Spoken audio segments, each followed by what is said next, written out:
Blessings, beloveds, welcome back. Let's talk about the new moon in Cancer, which I've been reflecting on, of course, quite a bit.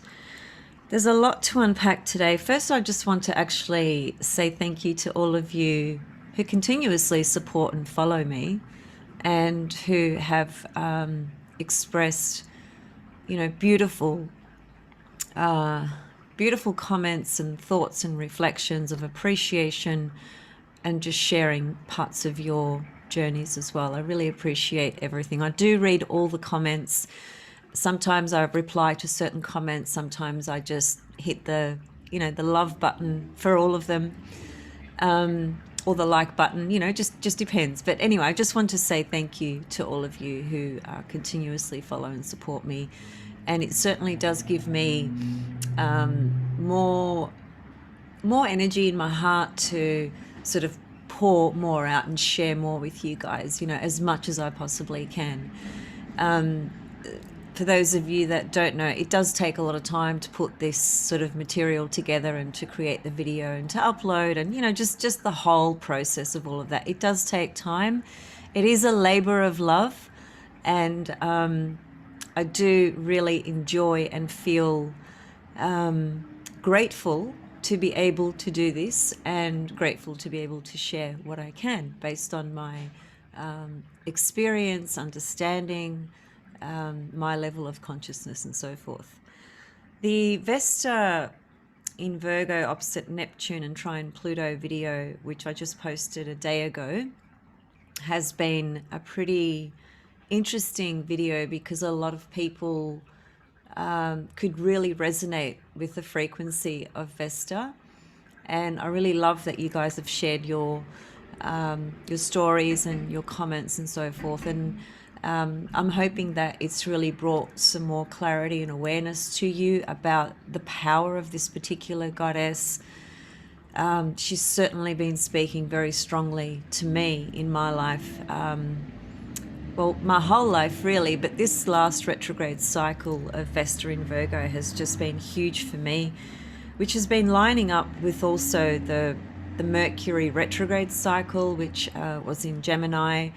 And so what's happening is at the moment is that Vesta is actually forming a square to Mercury in Gemini. So that's quite an interesting occurrence there. It did bring something very personal up for me. So just very quickly, the thing to note about that, which it's basically active now, has been the last few days. Vesta actually corresponds to sisters and Mercury corresponds to siblings, okay?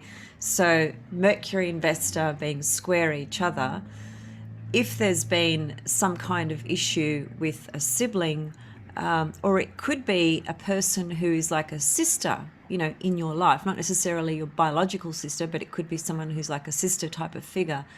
There's something that's probably been provoked in that relationship in some kind of way, and there's probably been some kind of conflict, I would think. It's been a very tense dynamic sort of journey with those two. So anyway, that's been active the last few days, so I just wondered if that brought something up for you guys. And I noted that because I also get messages on my Instagram and Facebook and YouTube, about the content that I share. And a lot of people I noticed were talking a lot about regarding Vesta, the experience of really feeling quite alone, lonely, isolated, and so forth. And that is, well, it's a very difficult journey to go through, and especially if there's a lot of underlying traumas or insecurities, just things that you're trying to process and understand and heal and work through. And of course, because of the nature of reality with the isolation restrictions and so forth, that's without question, that's compounded on our movements, right, in terms of engaging with the world. So we've sort of been forced to really, fall back into our own inner resources, right?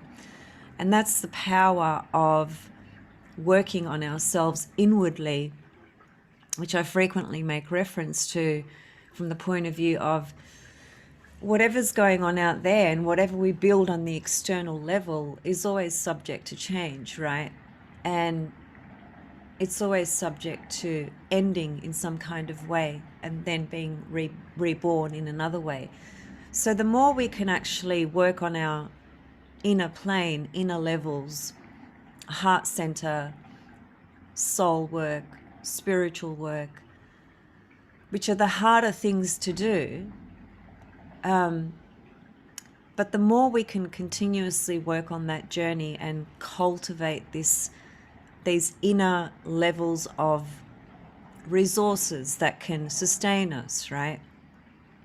The better equipped we are to dealing with the changes that take place externally as well, that are out of our control, for instance. So Vesta does take us into that journey, of solitude, isolation, and the inner work that we do very privately, away from the busyness of the world. And not everybody's going to take that path, of course, right?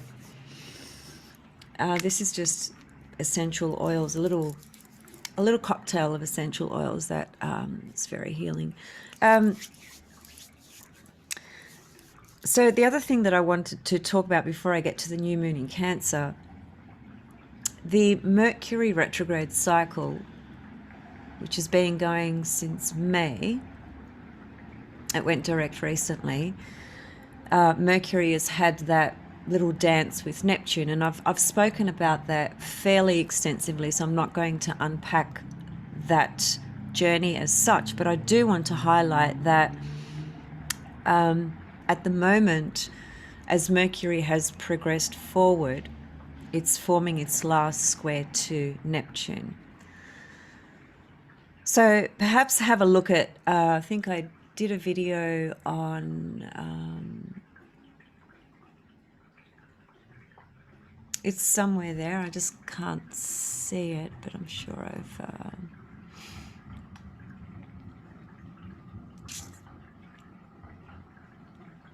It's somewhere there in my list of videos where I talked about Mercury squaring Neptune. So perhaps revisit that, or have a look at that if you haven't, because it's going to help you understand what I'm sort of summarizing today. So the last square, which is happening at the moment, is really the completion and the culmination, if you like, of what that Mercury retrograde cycle in Gemini has meant for you. Mercury, of course, is the messenger. It corresponds to so many different things in life, but it's fundamentally the messenger and the organization of your thoughts, of your left linear mind, and how you're sort of connecting the dots to information, material, knowledge, the communications you're having with people and so forth. But let's also remember that Mercury too corresponds to siblings.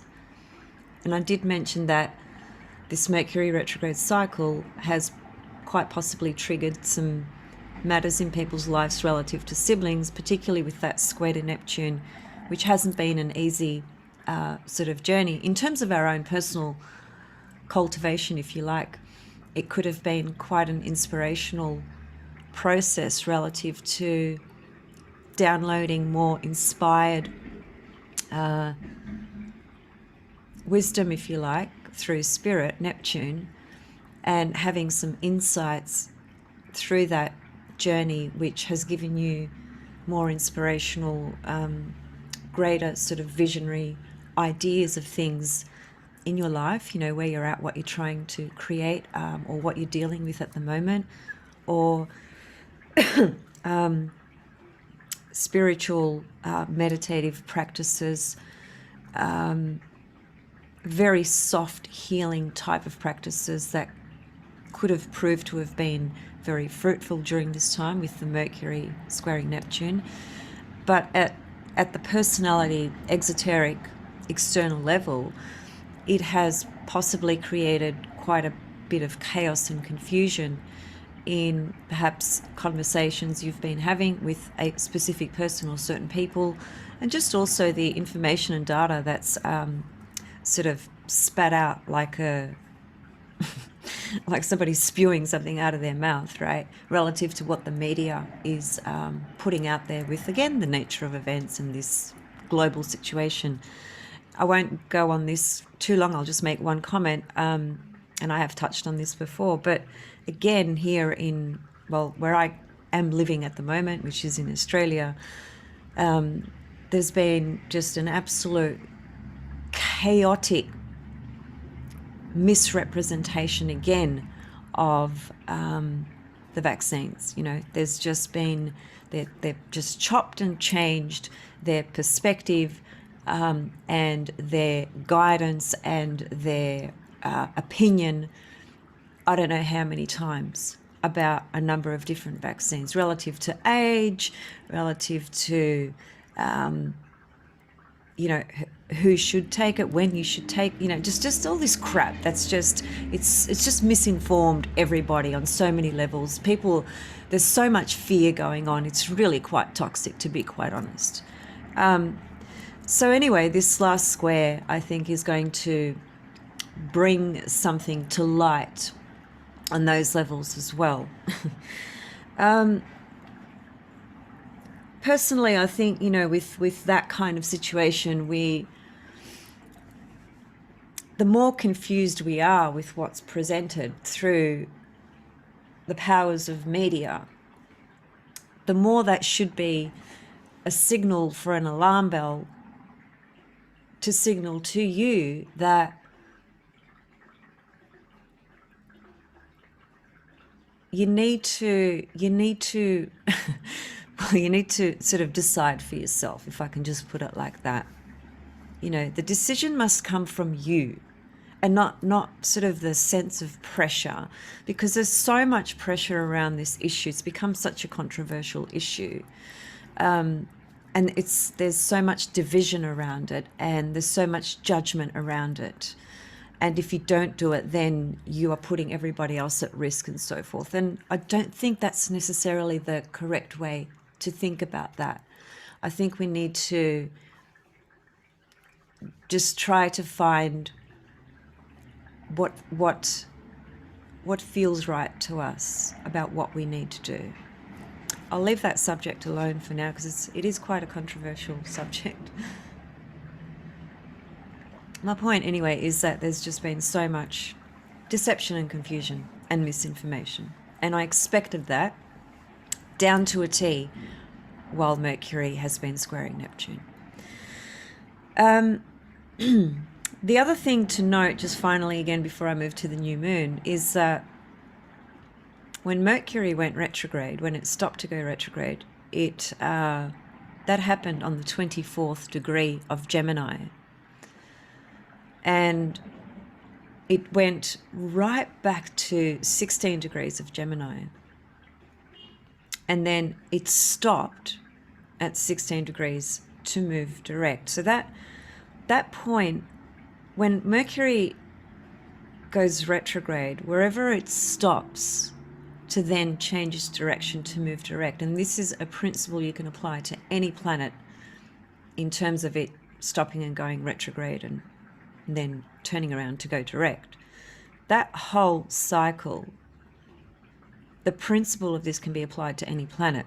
So what's really important to pay attention to is specifically the degree where it stopped to go direct, which was 16 degrees of Gemini. That's a very important degree relative to Mercury's retrograde cycle.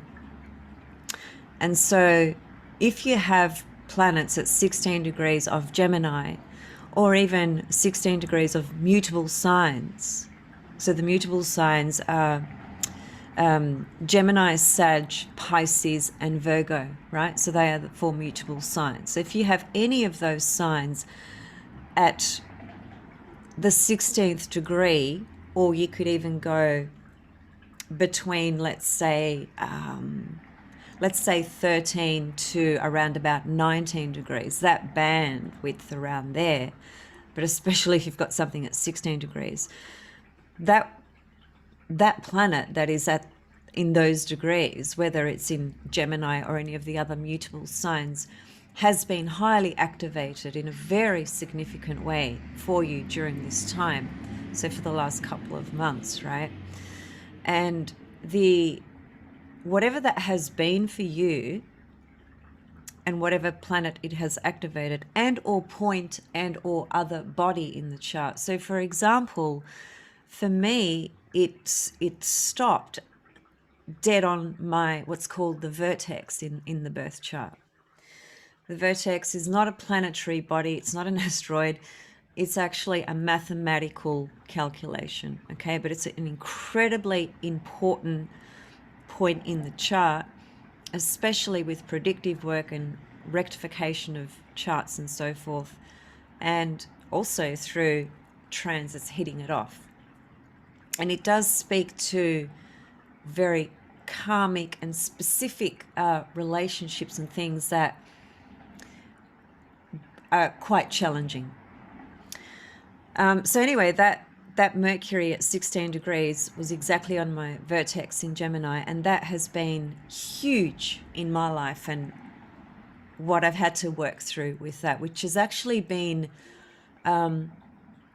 it's been empowering, but it's been incredibly painful to step into that and deal with it and feel it and experience it and embody it and work through it. It's been a very challenging process. So I just wanted to share with you guys, think about the degrees of 16 to 24, for instance, right? Or 13 to 24 even, of mutable signs, and locate those and think about, reflect, on the last sort of 6 weeks or so, and think about, okay, well, what's that triggered off for me? And how does that connect to Mercury retrograde? What's it brought up? And within that, bring in the Mercury squaring Neptune.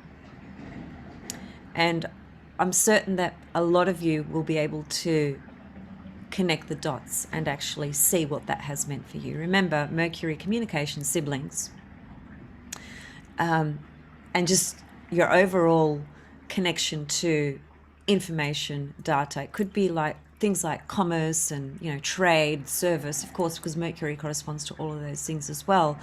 And fundamentally, the messenger, between the spirit world, the middle world, and the underworld. Mercury was able to travel in all those three spheres, which is what makes him so unique in those ways as well. Him, her, doesn't matter. We don't necessarily need to ascribe gender, but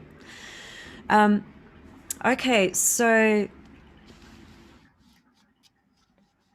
yeah, and just whatever that journey has meant, it's really coming to a culmination now. So you should be able to see more clearly what that has meant, and whether you've been able to address the matters that have come up and how you've been able to address them as well. It's not an easy thing, that's for sure.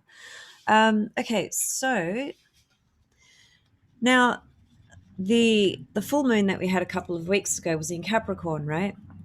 And it was squaring Chiron. So that was not necessarily an easy full moon.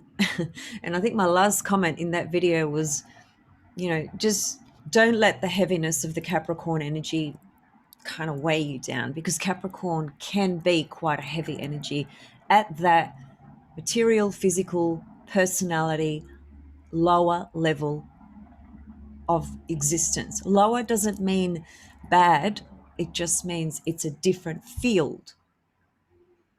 I was reading something before on esoteric astrology, and I was reminded that this is so fascinating, that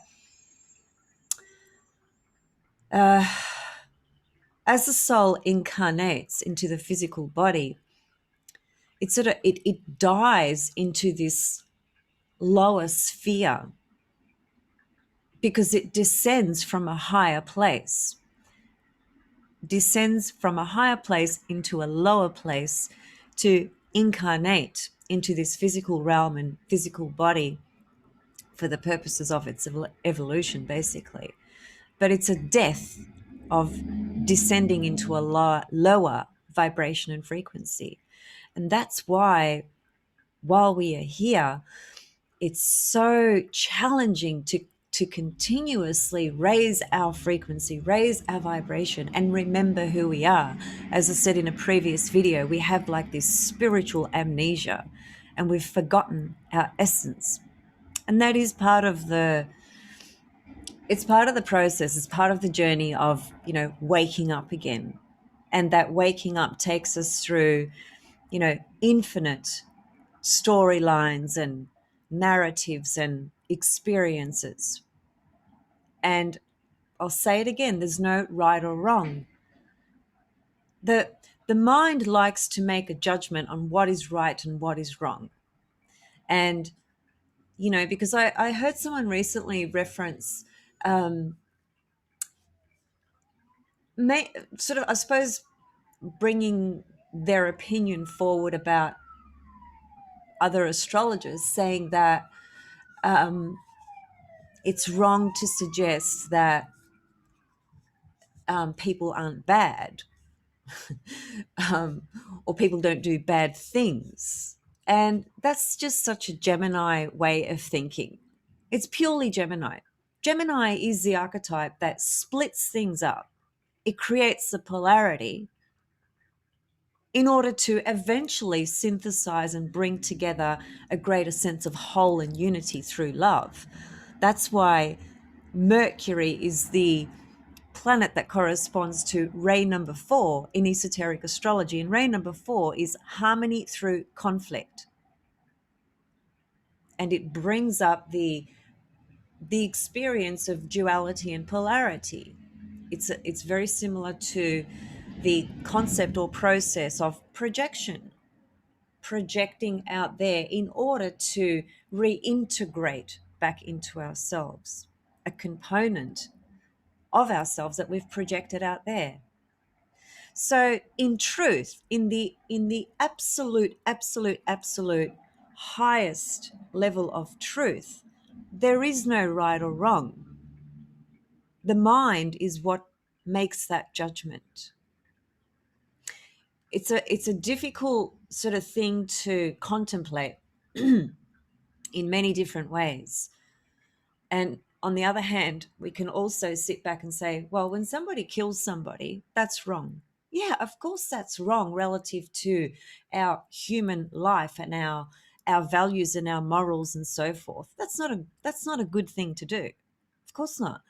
But at the highest level relative to a soul's evolutionary path, that act, or any other act for that matter, when it's judged and viewed by that left linear mercurial mind and the human factor, it's only going to have a negative judgment on it. It's not seeing it from the bigger picture.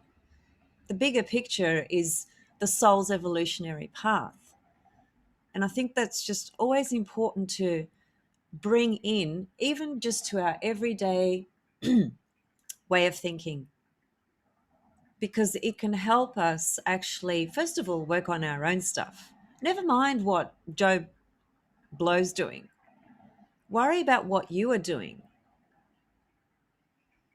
If we just worked on ourselves, everything out there would just be completely different. That's not a personal opinion. I feel very strongly that it is a fundamental truth. So, the full moon in Capricorn, heavy energy, squaring Chiron. And the new moon in Cancer, I just want to bring up the chart for that. Let's just share my screen.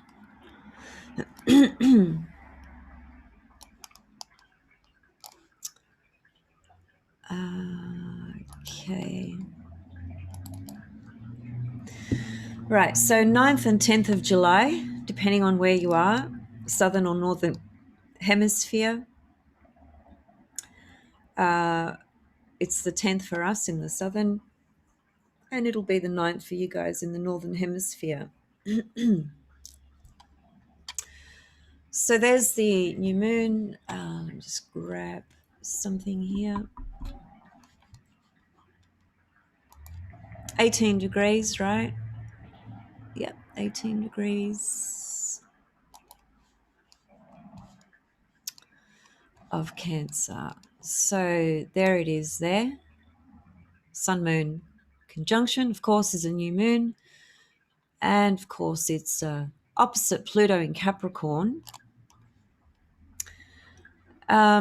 It is also forming a trine to Neptune in Pisces. That's a very interesting aspect from an esoteric level, and I'll unpack that a little bit in a moment.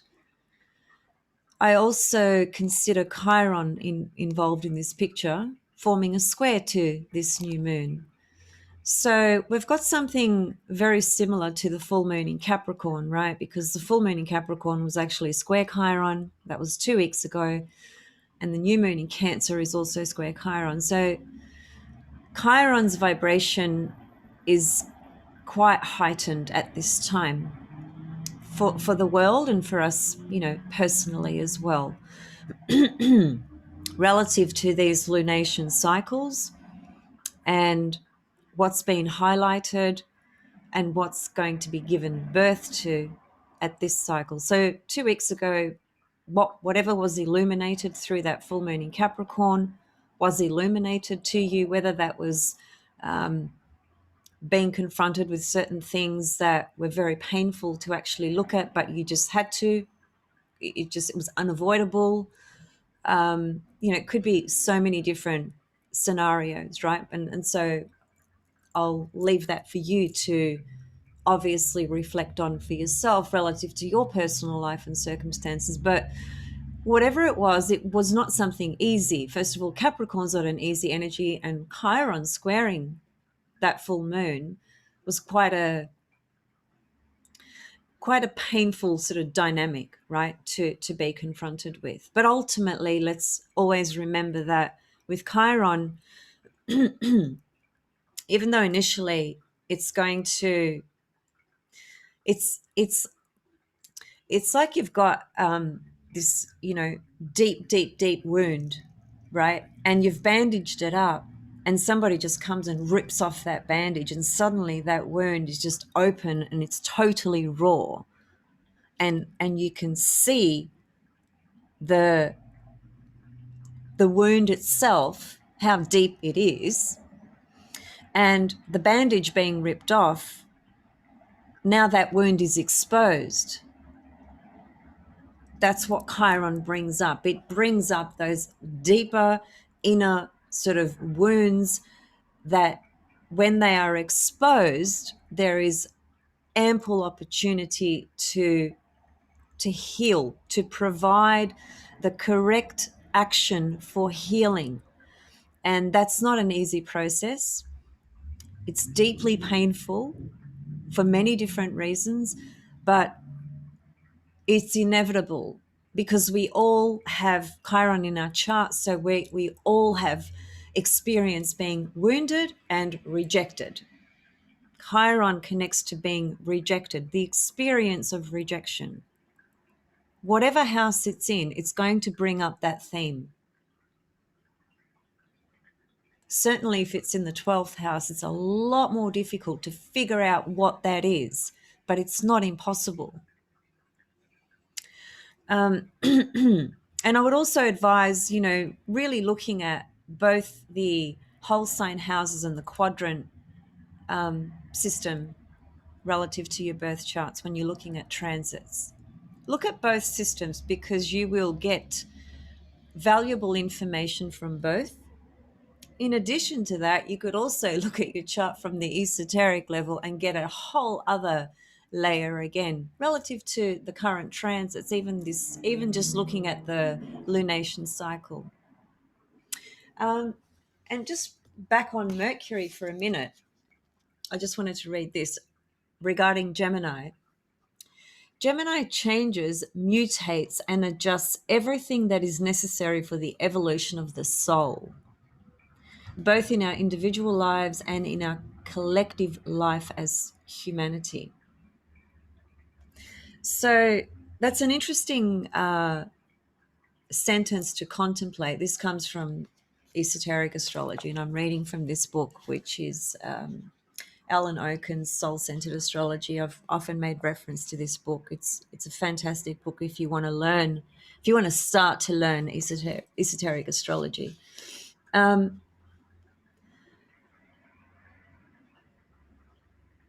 Then he says, from the soul-centered approach, the house cusp upon which Gemini is located in your natal chart will reveal where these soul unfolding changes are most likely to come about, as well as the areas in your life where a great deal of second ray energy will be found. Second ray is ray number 2, which is love wisdom. It's unity as opposed to exclusion. Um,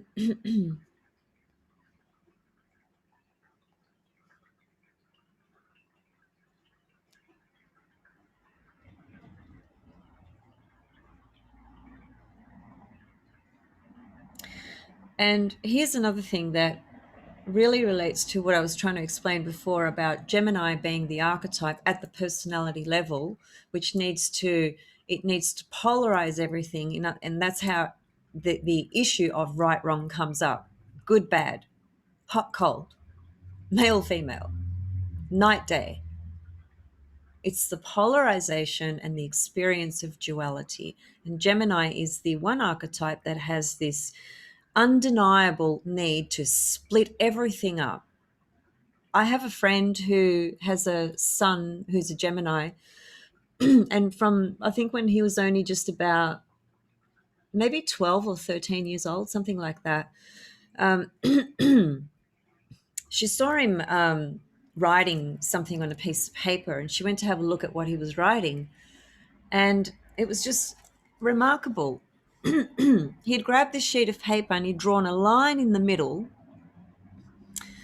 and he'd put up the top good and bad, and those were the two columns. And so on the good column, he put everything that he identified as being good, and on the other column, he written everything that he identified as being bad.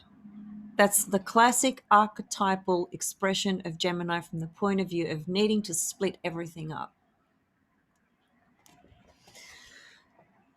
And Mercury, being the ruler of Gemini, which corresponds to ray number 4, and as I said earlier, brings up the well, ray number 4 is harmony through conflict. And in fact, ray number 4 connects both to Mercury and Venus, those two planets, which is really fascinating. And here's a couple of comments that might just explain that a little bit to you. So Venus as ruler of Gemini, Venus is the ruler of Gemini in esoteric astrology, balances and harmonizes these movements and brings into the life the quality of grace. Gemini reveals the relationship between any pair of opposites. When this polarization is expressed through Mercury, the fourth ray of harmony through conflict emerges. Do you get it? Like, fourth ray is harmony through conflict, and Mercury is one of the rulers. And now I've said that Gemini and Mercury are the archetypes that correspond to polarization, duality, splitting things up, drawing a column between what's good, what's bad, what's right, what's wrong.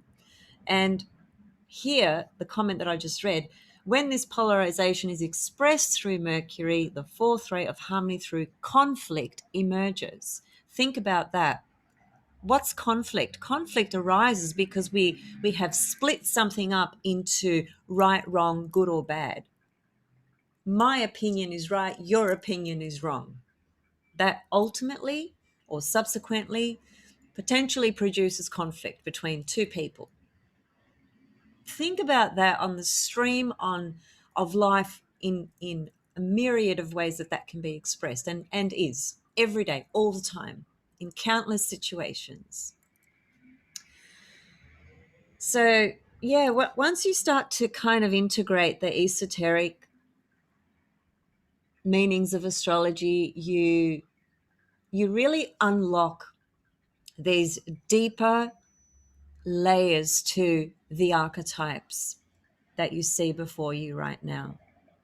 And whilst initially it can be a little bit confusing, and I agree, it's the transition from exoteric to esoteric is huge. It's not a simple little jump. It's a massive leap. There's different rulerships. There's so many different things to start to understand and integrate. And it's taken me, years to bring this all together and to work with it in a way where I can clearly understand it and intuitively connect to it. It's not a process where it happens overnight. You read one exoteric book and then you read one esoteric book and bang, suddenly, you're a maestro. It doesn't work like that. God, if it did, that'd be amazing. But no, it takes a long time to synthesize these teachings. But if you are, if you want to develop your astrology in these ways, then you just do it. You invest your time and energy, right? Okay, and just finally, before I get back to that new moon, the purpose of polarization is to create greater awareness of the pair of opposites so that a more harmonious relationship may evolve. Mercury serves to create this awareness, but often through the focus of conflicting opposites inherent in the fourth-rate nature of the planet. Venus is an agent of synthesis because it is her function to blend and harmonize opposites into more creatively evolved wholes, as in whole, as in a circle. So when you think about that, ray number 4, and it is said that the earth plane is, in terms of its evolution, it's at the fourth ray level. And that's abundantly clear when you look at the conflict in the world that exists and has existed for eons, really. So it takes a long time for evolution. It's so inconceivable, actually, evolution in our left linear mind, which likes to have an ending, a middle, a beginning, a middle, and an end to everything. That's the linear mind, because we're in a physical body that has a biological ticking clock, and it's reminding us all the time that we're getting closer and closer to an end point. But that's not the timeline of the soul. The soul has a different time altogether. This time here on Earth, which is ruled by Saturn and the moon, is what corresponds to what we would consider a beginning and a journey and an end. But the soul doesn't have that. Right. So this new moon in Cancer is quite challenging. Really? Yeah, really. It's got a lot of beautiful things about it as well.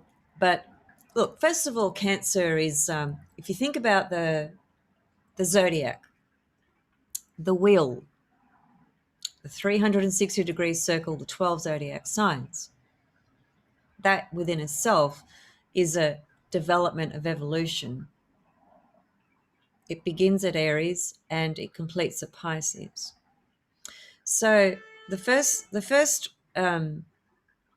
I would say the first 4 signs of the zodiac, meaning Aries, Taurus, Gemini, and Cancer, are incredibly subjective. There's a developmental process unfolding within the entire zodiac. When we get to Cancer, that's the first encounter with emotion, feelings, the emotional body, the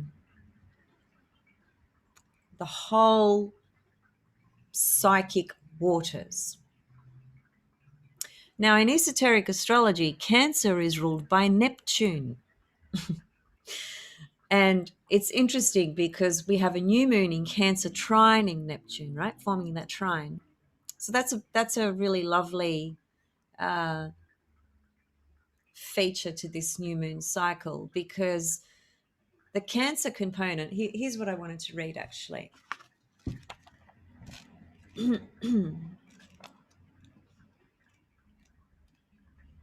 Somebody sent me an email and asked me to turn off my mic when I cough.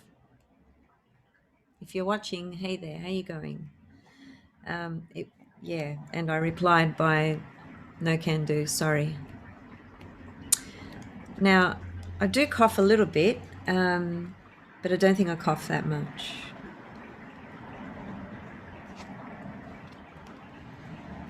You'd be really blown away with the types of emails that I receive. I'm certainly blown away a lot of the time.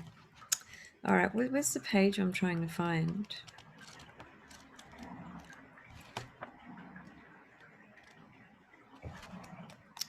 Okay, getting there. Just bear with me.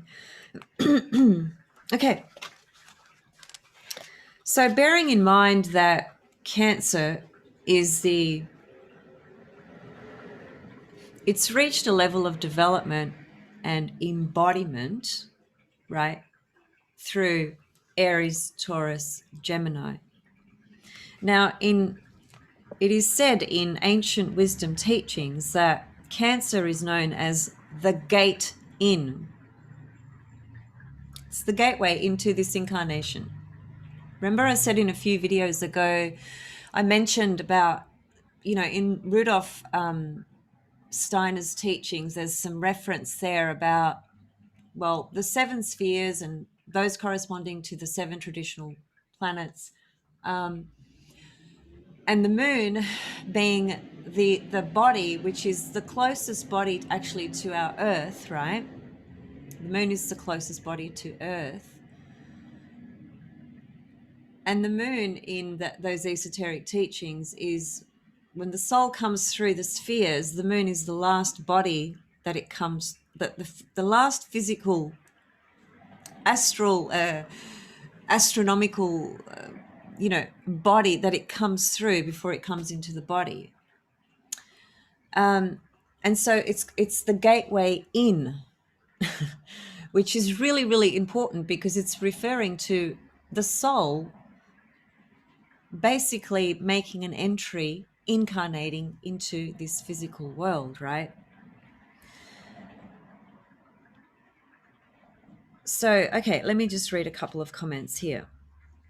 Cancer is known as the ancient wisdom teachings as the gate in, which I was just saying, the place where a physical incarnation is taken for the first time. Now, this is not to be interpreted as this is the first incarnation for a soul, because the wheel just keeps turning.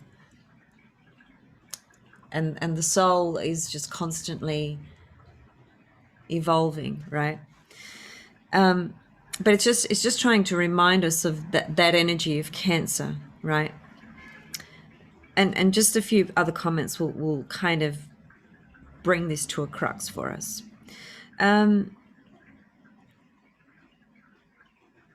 So it is rather than instead of it thinking of it being the first incarnation, it's basically an indication that it's the first cohesive anchoring of the soul in the physical body for a particular cycle of unfoldment.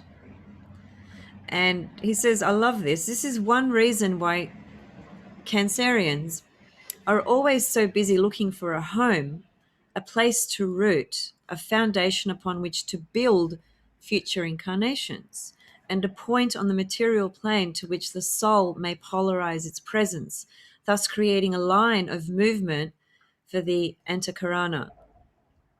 Likewise, an incarnation, and he just talks about Aries then. There was just one other comment here that I wanted to read. So Cancer is it's a water sign. The crab inhabits both land and sea. Think about a crab, out at the beach, in the ocean. crabs live both on land and in the sea, don't they? Which is a really interesting phenomena, actually. And so there is some spiritual symbolism to this as well. So it comes from the collective matrix, the ocean, gains its nourishment from the plants and creatures, yet keeps a strong relationship to the sandy beach. The Cancer individual is just the same, intimately in tune with the forces of psychic currents which play in and out of her reality. The crab nonetheless reaches out to the earth for its security and breath. It exists in a psychic sense within the watery matrix, but it cannot survive when exclusively in this element. This is an important point. Sorry, there's a bit of traffic today. It can be nourished and protected by water, but it cannot evolve in continuously being submerged within the ocean's waves. So Cancer moves in and out of the psychic sea, bringing its alternating rhythms to the earth as she seeks her port of earthly anchorage. Now, just one final comment, and we'll just kind of synthesize this with what we're looking at here today. Like an embryo, Cancer lives in the protective waters of the mother and yet derives her life through the oxygen in the air that we all breathe. This air, of course, comes to it through the umbilical cord. The process of the soul's connection to its physical form does not complete itself until the infant has left the mother and is able to breathe on its own. This breath anchors the soul force into the body, and the process of evolutionary and physical growth continues until finally the force of the personality fully individualizes in Leo, of course, right? So there's something, there's a really interesting connection here when we're thinking about the new moon in Cancer. It speaks so much to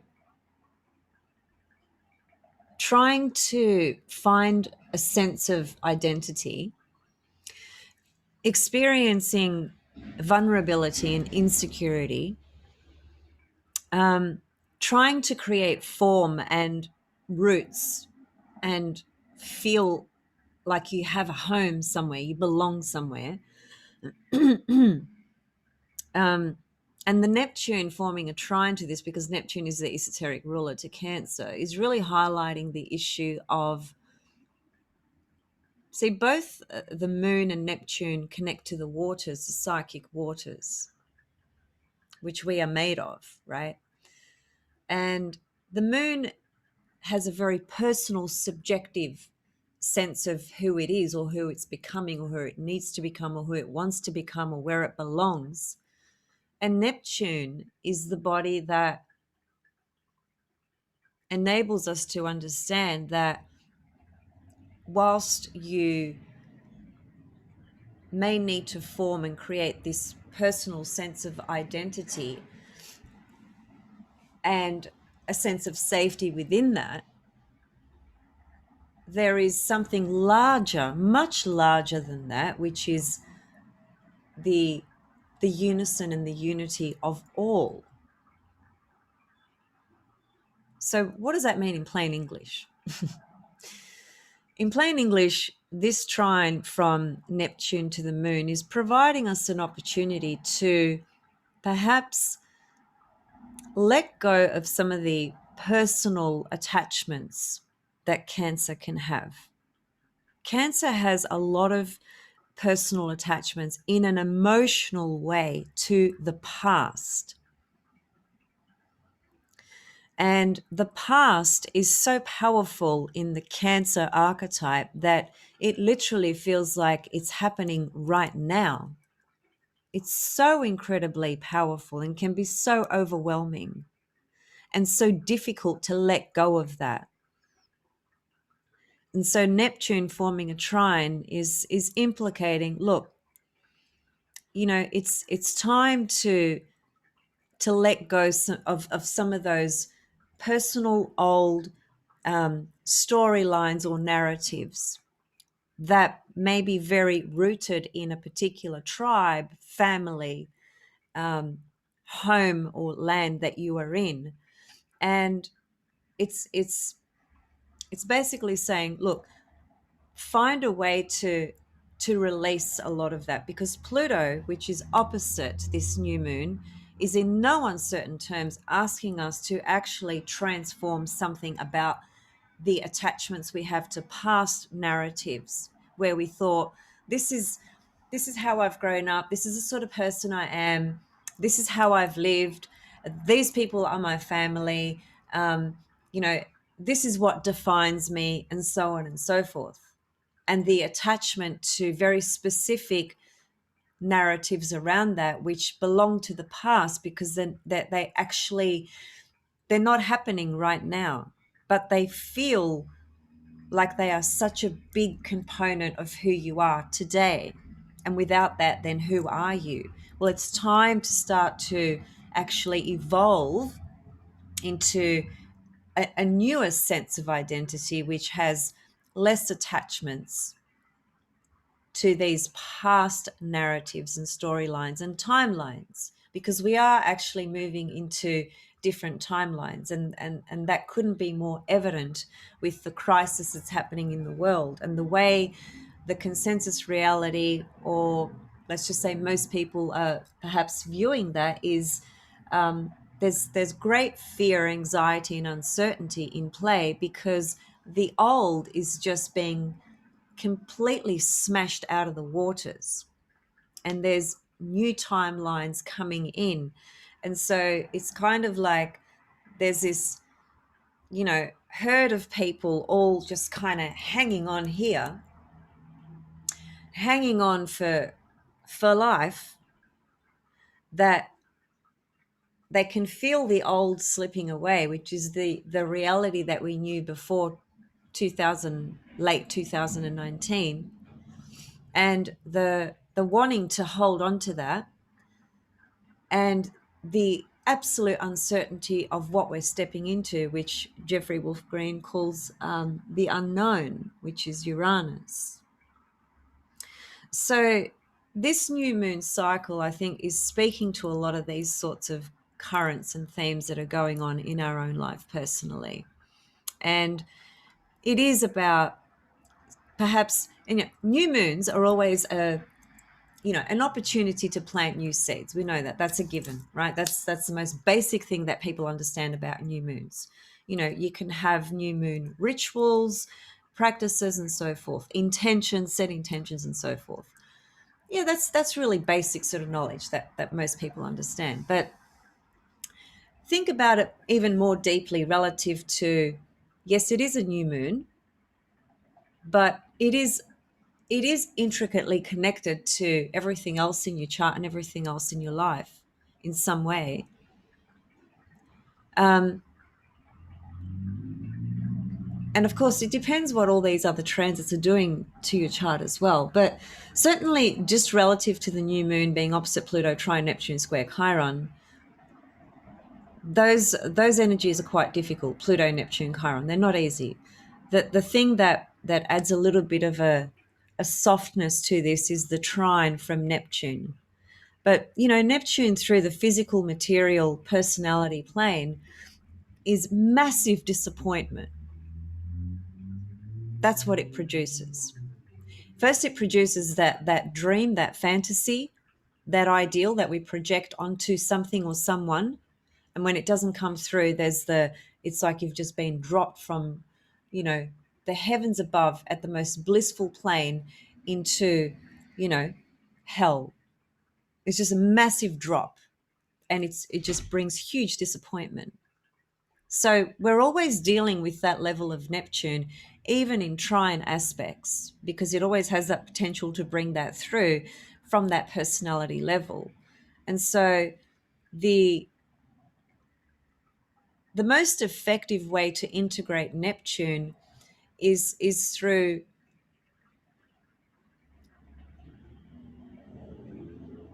inclusion and spirit, integration of spirit, inclusion, love at the highest level, not at the level of,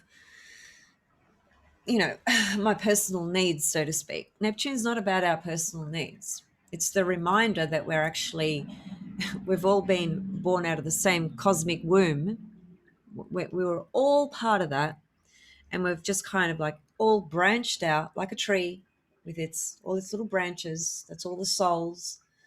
And, each sort of branch is pointing, in its own sort of direction. That's the soul kind of, taking on the body and finding its way through life.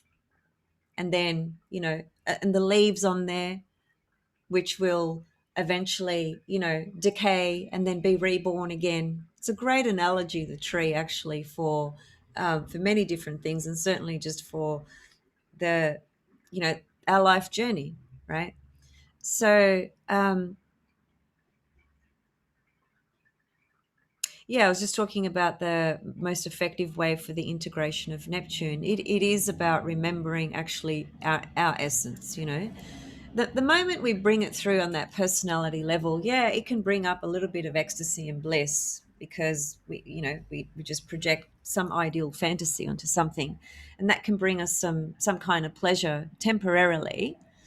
But once that pleasure gets taken away, either through that thing not being what we thought it was, or that thing actually didn't even really exist, or whatever it is, then that's where the disappointment sets in. So if we're tuning into Neptune from that glamorous way that brings basically disillusionment and disappointment, then it's that's just going to be the experience. It's just how it is. And that's why integrating consciousness always, and tuning into the inner soul levels of ourself and working on that, the reward to that is beyond these fantasies and ideals that we have about what we want our life to be, or what we think it should be, or what we desire, and so forth. That's just the personality stuff, and that has its place, of course, but it's not the ultimate. So, yeah, Neptune forming a trine to this new moon is just a bit of a reminder, I think, of allowing the old past narratives to dissolve. Whatever Neptune touches, it needs to dissolve it. Cancer is trying to create form for itself, be it through the subjective and emotional body, but it's still a form because it's an attachment to a past memory. And so it's some kind of form inside us. It's an attachment to a memory. And it is hard letting go of the past. It is. It is because, again, the whole concept of past, present, and future is very much a linear projection, because we're in this human body, and in this reality. That's how we make sense of things. That's how we know today is Wednesday or Thursday, whatever day it is, and tomorrow's Friday. And last Monday I did da da da da da, and next Thursday I'm going to do XYZ. We need that level of form, if you like, and linear, I suppose, timeline to kind of put things into a particular place, right, as it were. The soul just doesn't have any of that. It doesn't need it. It's the personality that needs that. The square to Chiron is a tricky one, and that's a repeated theme because, as I said, the full moon in Capricorn had the square to Chiron as well, and it's even closer now to this new moon, because the full moon in Capricorn was at 3 degrees of Capricorn, So that was about, 9 degrees away from the square to Chiron. But in this case, with the new moon, it's, what is it? 13, so 14, 15, 16. It's only about 5 degrees away, right? So it's a closer aspect, so it has much more of a intensity to its energy. And I think the Chiron squaring this new moon is possibly going to bring up themes around the pain, the pain that may get triggered through the past storylines and narratives and timelines that you have to let go of. That's what it's going to be. And the potential healing that can come through that as well, by the sort of recreation, if you like, rebirth of new identity, Chiron in Aries. But certainly the opposition to Pluto, it's going to be a month of pretty big personal transformations relating to family matters, home life, home, land, your actual physical home, um, members of family, siblings, parents, cousins, sisters, whoever. Those are the themes that come into this, and just your own personal subjective attachment to the past and how that needs to be released for personal transformation to come through. Now, when Pluto touches something, the transformation that ultimately does come through is through the experience of what feels like death. It's a death, which brings up grief, because anything that ends, which is a death, it always has a component of grief that comes up subsequently. And that grief looks very different for different people and for different situations. Sometimes we grieve things for years. I'm one of those people. I'm still grieving my dad's transcendence. 4 years. It's been 4 years since my dad left, and I'm still grieving my dad.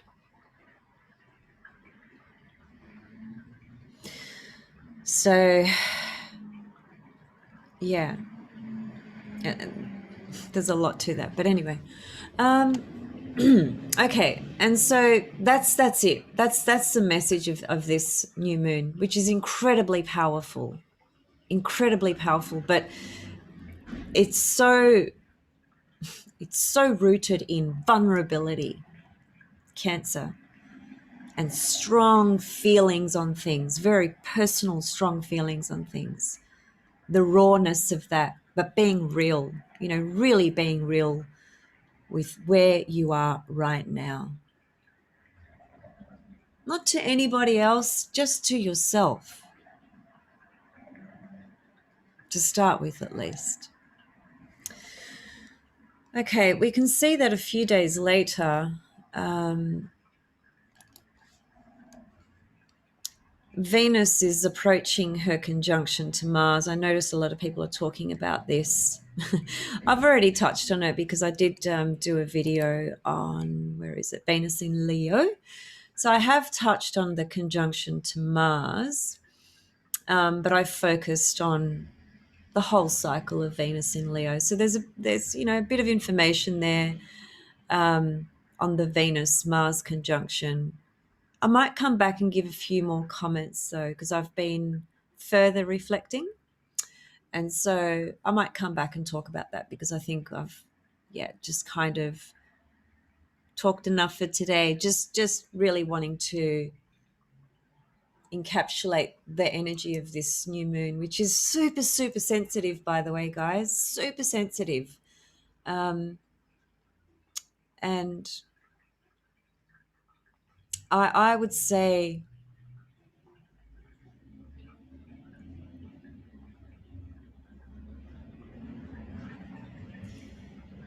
creating a space where you can actually really sit with your vulnerability and really be open and honest with that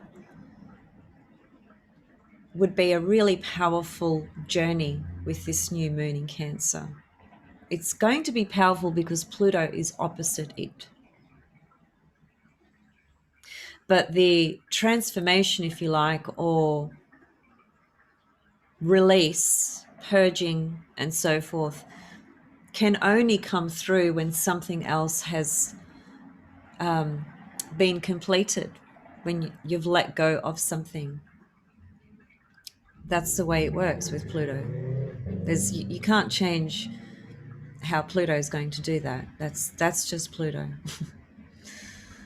But it is a powerful invitation for the the space and entry into really raw feelings, vulnerability, and your truth around that. Being really, really sort of truthful with yourself. Because we make ourselves think and believe whatever we want. And we have, sort of various perspectives on certain things, including ourselves, including the past, and so on and so forth. But um, I've noticed, through my own life that I've had to wake up to seeing things in different ways. I've got very different perspectives of my family, for example. My family is huge to me, and I've got Saturn in the fourth house, so my karma is around my family. It's no wonder why the whole journey of my relationship to my family members is always a big deal, always has been. But the evolution of that has just been. I was talking to my best friend and also my astrology mentor yesterday, and he just reminded me of a couple of things. And he said to me, because he's known me for 25 years, which is a long time, very personally. We've had personal contact for that whole time. We've never had gaps of I haven't seen him for years or spoken. We speak literally every second day. So he knows me very well. And, he just said to me, the way you've evolved in the last 25 years, it's like the speed of light. And I'm not trying to pat myself on the back, and it's not an ego thing that I'm saying. It really isn't. It's really just a feeling of deep, deep, deep gratitude and deep emotion when I sit with that, because I know the pain, the deep, deep, deep pain that I've had to go through to get to where I am now. Deeply painful. Dark, dark, dark nights of the soul. Not one dark night of the soul, months and years of it at times. So, yeah, evolution and development and waking up is not, as I often say, it doesn't come with a bundle of roses, and it's not a walk in the park. It's a real pathway of your own personal real truth pathway. But it is about being vulnerable, open, honest, truthful, and looking at the things that you don't like as well. We all have things that we don't like about ourselves. It's really about looking at holistically. It's trying to integrate and synthesize everything together to come to a higher level of your vision about that and understanding about that. And again, these lunation cycles, they are beautiful flows of energy that come in that enable us to do these sorts of things in ways that relate to just even our everyday life, Okay. I think I will leave it there. Oh, yeah, I might come back and just talk a little bit about Mars and Venus. I noticed that there was some dialogue between two astrologers, and because Mars and Venus are, they're dancing in the sky together, and so in the northern hemisphere, you're able to see them. Is it setting in the west? I believe. I'm pretty sure it's setting. Yeah, setting, and so in America, this person couldn't see.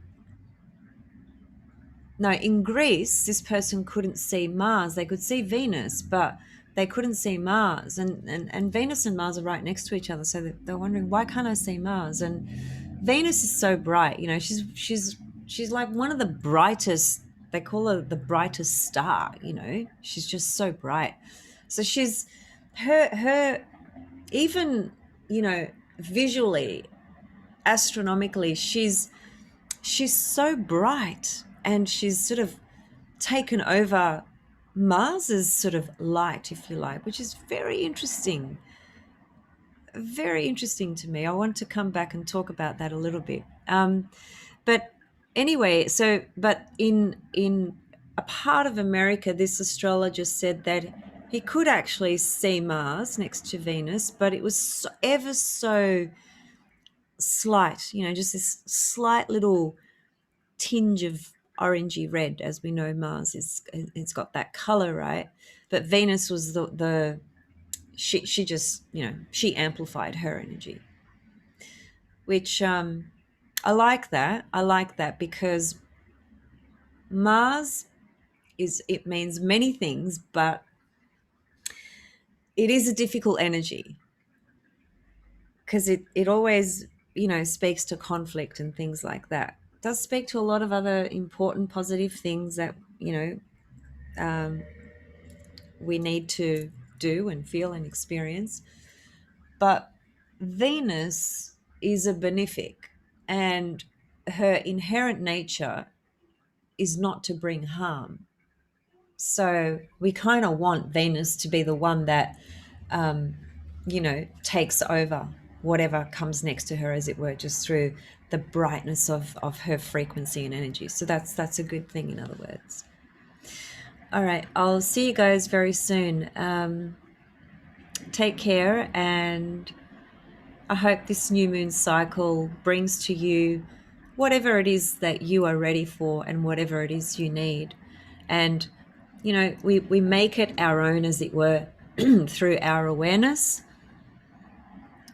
and our intentions, of course, and through being honest, really being honest as well with where we are at. So, yeah, see you soon.